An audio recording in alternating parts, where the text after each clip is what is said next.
নমস্কার বন্ধুরা, আজকের ভিডিওটি কিন্তু অত্যন্ত গুরুত্বপূর্ণ। কারণ আজ আমরা কথা বলবো মা মনসা পূজার দিন কোনো একটি খাবার অনেক পরিবারে এড়িয়ে চলার রীতি রয়েছে এবং কেন এই খাবারকে ঘিরে এতদিন ধরে বিভিন্ন লোকবিশ্বাস প্রচলিত রয়েছে। কথিত আছে মা মনসার পূজার দিনে কিছু নিয়ম মেনে চললে সংসারে শান্তি বজায় থাকে এবং দেবীর আশীর্বাদ পাওয়া যায়। আবার কিছু পরিবারে নির্দিষ্ট কিছু খাবার না খাওয়ার রীতিও রয়েছে। তবে শুরুতেই একটা কথা পরিষ্কার করে বলি, এই বিষয়গুলো মূলত ধর্মীয় বিশ্বাস, আঞ্চলিক প্রথা ও লোকাচারের সঙ্গে সম্পর্কিত। খাবারটি খেলেই সংসারে দুঃখ, দারিদ্র্য বা অমঙ্গল হবেই এমন বৈজ্ঞানিক প্রমাণ নেই।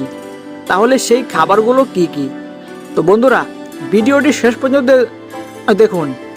শুধু খাবারটির নাম নয়, কেন অনেক পরিবারে এই দিনে সেটি এড়িয়ে চলা হয় এবং মা মনসার পূজায় আর কি বিষয় খেয়াল রাখা হয় সেটাও বলবো।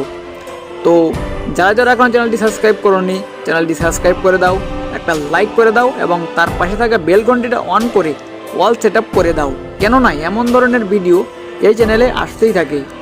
তো চলো ভিডিওটা কন্টিনিউ করে নিচ্ছি এবং ভিডিওটা একদম মনোযোগ সহকারে দেখতে থাকো। মা মনসা কে? বাংলার লোক সংস্কৃতি ও ধর্মীয় ঐতিহ্যে মা মনসা অত্যন্ত গুরুত্বপূর্ণ এক দেবী। তাকে সাধারণত সাপের ভয় থেকে রক্ষা এবং মঙ্গল কামনার সঙ্গে যুক্ত করা হয়। বিশেষ করে গ্রাম বাংলায় মা মনসার পূজার প্রচলন বহুদিনের। মনসা মঙ্গল কাব্যেও দেবী মনসাকে কেন্দ্র করে নানা কাহিনী পাওয়া যায়। বাংলার বিভিন্ন অঞ্চলে মা মনসার পূজার নিয়ম কানুনেও কিছু পার্থক্য দেখা যায়। কোথাও কোথাও বাড়িতে পূজা হয়, কোথাও মন্দিরে, আবার কোথাও বিশেষ আচার অনুষ্ঠানের মাধ্যমে দেবীকে স্মরণ করা হয়। সেই একটি খাবার, সেই খাবারটি কি? অনেক বাঙালি পরিবারে মনসা পূজার দিনে মাছ, মাংস বা আমিষ খাবার এড়িয়ে চলার রীতি রয়েছে। তাই যদি আপনার ভিডিওর বিশেষ বিষয় হয় একটি খাবার, তাহলে আপনি বিশেষভাবে মাছকে কেন্দ্র করে আলোচনা করতে পারেন। কিছু পরিবারে বিশ্বাস করা হয় পূজার দিন বাড়িতে সাত্ত্বিক বা নিরামিষ খাবার রান্না করা ভালো।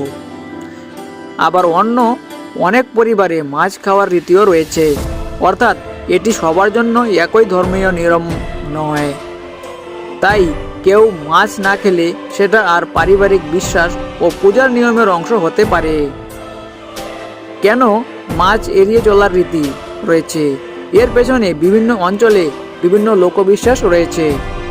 মা মনসাকে সাপের দেবী হিসাবে মানা হয়, তাই পূজার দিনে প্রাণীজ খাবার থেকে বিরত থেকে দেবীর প্রতি শ্রদ্ধা জানানোর একটি রীতি কিছু পরিবারে দেখা যায়। অনেকে মনে করেন পূজার দিন মন ও শরীরকে সংযত রাখা উচিত। এই কারণেই কেউ নিরামিষ আহার করেন, কেউ উপবাস করেন, আবার কেউ শুধু ফল, দুধ বা সাত্ত্বিক খাবার গ্রহণ করেন। তবে আবারও বলছি, এটি সর্বজনীন নিয়ম নয়। আপনার বাড়ির প্রচলিত নিয়ম, পরিবারের বড়দের পরামর্শ এবং আপনার এলাকার পূজার রীতি অনুসরণ করাই ভালো। পূজার দিনে আর কি কি করা হয়? মা মনসার পূজার দিনে অনেকে ভক্ত ভরে ওঠে, স্নান করে পরিষ্কার পোশাক পরেন। এরপর পূজার স্থান পরিষ্কার করা হয়। দেবীর সামনে ফুল, ফল, ধূপ, দীপ এবং অন্যান্য পূজার সামগ্রী নিবেদন করা হয়। কিছু পরিবারে ঘট স্থাপন করা হয়।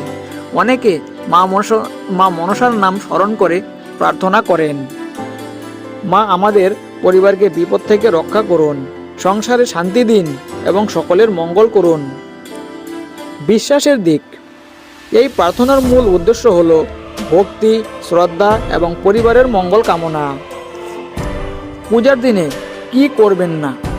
অনেক পরিবারে পূজার দিনে কয়েকটি বিষয় এড়িয়ে চলার রীতি রয়েছে। প্রথমত, অযথা ঝগড়া বিবাদ না করা।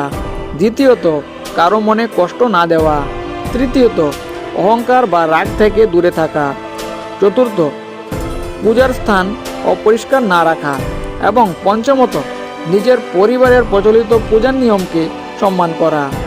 কারণ ধর্মীয় আচার শুধু খাবারের উপর নির্ভর করে না, ভক্তি, সংযম, পরিষ্কার পরিচ্ছন্নতা এবং ভালো আচরণও গুরুত্বপূর্ণ।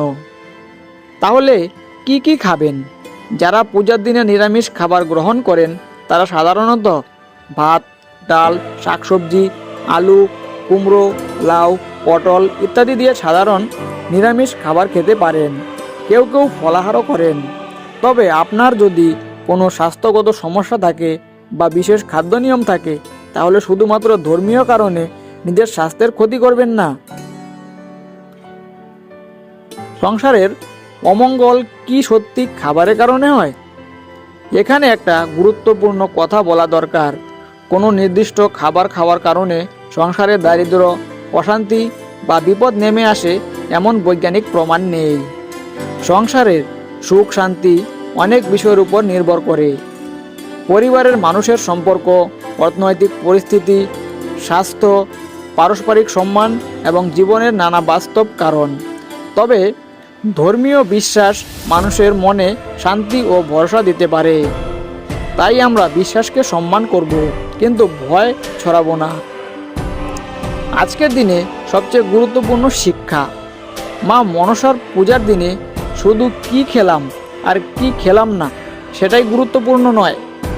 আজকের দিনে আমরা যদি কারোর সঙ্গে খারাপ ব্যবহার না করি, অসহায় মানুষকে সাহায্য করি, বাবা মাকে সম্মান করি, পরিবারের সঙ্গে ভালোভাবে সময় কাটাই এবং নিজের মনকে শান্ত রাখি, তাহলেই এই দিনের প্রকৃত সৌন্দর্য অনেক বেশি হয়ে ওঠে। মায়ের কাছে প্রার্থনা করুন, মা মনসা আমাদের পরিবারে শান্তি দিন, সকলের মঙ্গল করুন এবং বিপদ থেকে রক্ষা করুন। তাহলে বন্ধুরা, আজকের ভিডিও থেকে আপনারা জানতে পারলেন মা মনসা পূজার দিনে অনেক পরিবারে মাছ বা অন্যান্য আমিষ খাবার এড়িয়ে চলার লোকাচার রয়েছে। তবে এটি সার্বজনীন নিয়ম নয়। আপনার পরিবার ও এলাকার প্রচলিত নিয়মই অনুসরণ করুন। আপনার বাড়িতে মা মনসা পূজার দিনে কোন খাবার রান্না করা হয় কমেন্ট করে অবশ্যই জানাবেন এবং ভিডিওটি ভালো লাগলে একটি লাইক করবেন, আপনার পরিচিতদের সঙ্গে শেয়ার করবেন এবং এমন ধর্মীয় ও তথ্যভিত্তিক ভিডিও পেতে আমাদের চ্যানেলটি সাবস্ক্রাইব করতে ভুলবেন না এবং তার পাশে থাকা বেল আইকনটি প্রেস করে রাখবেন। সবশেষে মা মনসার কাছে প্রার্থনা করি, মা মনসা সকলের সংসারে সুখ শান্তি ও মঙ্গল দাও। জয় মা মনসা।